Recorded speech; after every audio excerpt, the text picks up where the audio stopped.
The butler came back and murmured something close to Tom's ear, whereupon Tom frowned, pushed back his chair, and without a word went inside. As if his absence quickened something within her, Daisy leaned forward again, her voice glowing and singing. "I love to see you at my table, Nick. You remind me of a rose, an absolute rose, doesn't he?" She turned to Miss Baker for confirmation. "An absolute rose?" This was untrue. I am not even faintly like a rose. She was only extemporizing. But a stirring warmth flowed from her, as if her heart were trying to come out to you, concealed in one of those breathless, thrilling words. Then suddenly she threw her napkin on the table and excused herself and went into the house. Miss Baker and I exchanged a short glance, consciously devoid of meaning. I was about to speak when she sat up alertly and said, "Shh," in a warning voice. A subdued, impassioned murmur was audible in the room beyond, and Miss Baker leaned forward, unashamed, trying to hear. The murmur trended on the verge of coherence, sank down, mounted excitedly, and then ceased altogether.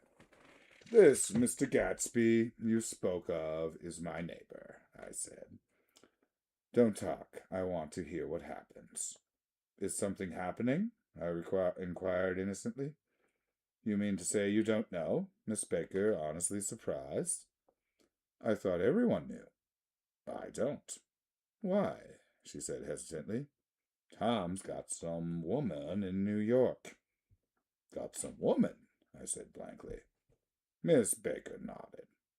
"She might have the decency not to telephone him at dinner time, don't you think?"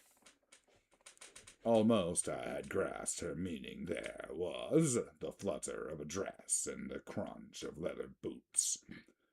And Tom and Daisy were back at the table.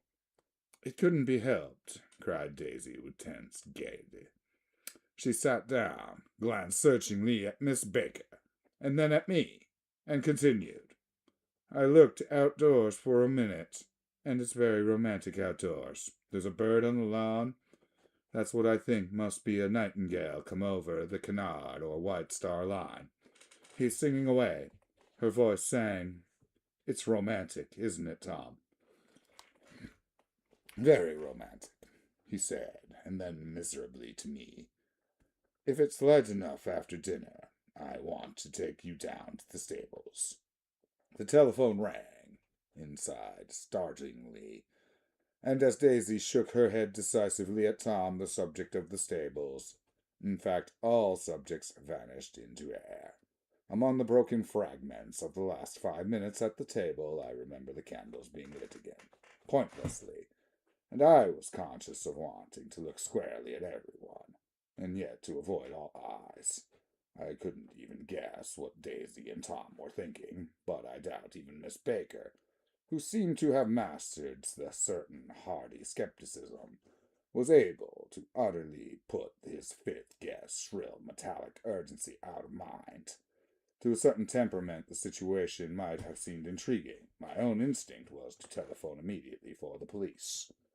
The horses, needless to say, were not mentioned again.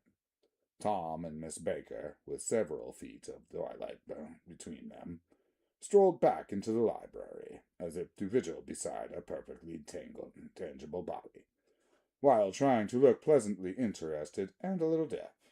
I followed Daisy around the chain of connecting verandas to the porch in front, and it's a deep gloom, and we sat down side by side on the wicker settee.